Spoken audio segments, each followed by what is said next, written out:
This ABC 15 Flash Briefing is sponsored by Sanderson Ford. Straight up. Hello, I'm Allison Rodriguez with your afternoon update from ABC15 Arizona. New information shows COVID-19 was the third leading cause of death in 2020, behind heart disease and cancer. That is according to final 2020 death data from the CDC. The agency saying COVID-19 was the underlying cause of death for more than 350,000 people in 2020. That's more than 10% of all deaths for that year. A mask mandate now in effect in Pima County. Pima County officials voting to require face masks to be worn indoors when social distancing is not possible. The Board of Supervisors passing the measure 3-2. The requirement is set to be in place until at least February 28th, although enforcing the requirement is going to be difficult because according to state law, businesses are not required to enforce a mask mandate. It is the time of year when we usually see the most impaired drivers on the roadways. Now, 2 years ago today, Melissa Rosas was in the car with her mom, Beatrice, in Tucson when they were hit by an impaired driver. Her mom was killed. And since then, Melissa says the holidays have not been the same. It's empty, you know, that spirit is gone, that crazy, wild spirit, you know, it seems really quiet. And last Christmas, I couldn't even decorate it. I couldn't decorate my house. I had to force myself because I have children. Last year, more than 4,500 DUI arrests were made during the statewide holiday DUI task force. And over the Thanksgiving weekend this year, 350 people were arrested for DUI in Arizona. According to the Office of Highway Safety, that's slightly down from last year, but does not include extreme DUI arrests where people had a blood alcohol content of more than 0.15.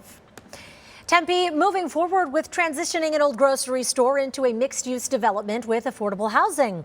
The city's spending $10 million to buy the former Food City near Dorsey and Apache. The store closed during the pandemic, and the city says the entire Pollock Apache Center is going to be renovated, but the plans are not finalized just yet.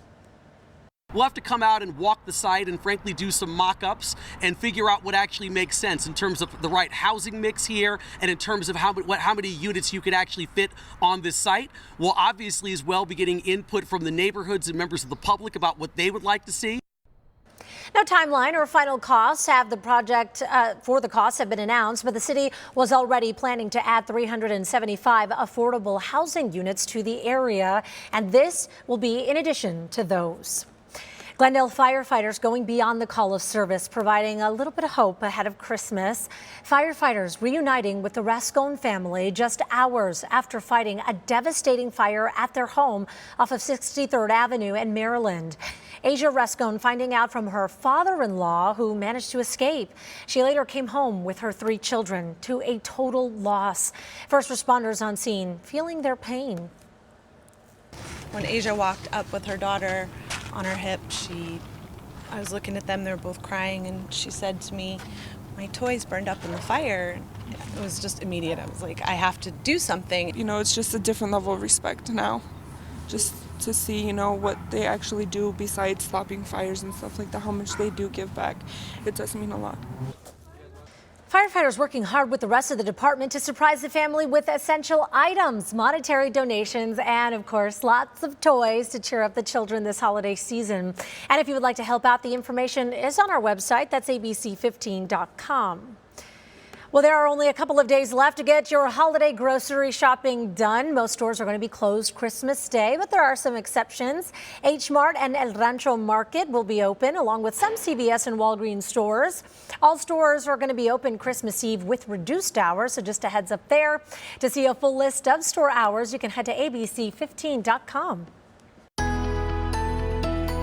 Tracking your most accurate forecast on this Wednesday, I'm meteorologist Jorge Torres. We are expecting a little more breaks in the cloud cover today to allow for temperatures to climb back into the 70s here in the valley, but the forecast remains dry until tomorrow evening when we get the rain opportunities coming in from the west, impacting areas primarily in northwestern Arizona first, and then it spreads out toward northern Arizona early Friday, and the potential for rain looks really high for the majority of the state Christmas Eve into Christmas Day. But today here in the valley, expect temperatures to start off in the 50s, warming up into the mid-60s at midday and climbing into the lower 70s this afternoon. So a warmer day for the majority of the state, including up in the high country with highs this afternoon in the 50s, 60s in Payson, Prescott, and Sedona. 7-day forecast showing those temperatures staying in the mid-70s through at least tomorrow, then dropping to the 60s by Christmas Eve. Chance of rain that day, 80%, 50% on Christmas Day, with highs staying in the 60s through at least Monday and lows in the 40s and 50s, and even cooler by Tuesday with highs in the upper 50s.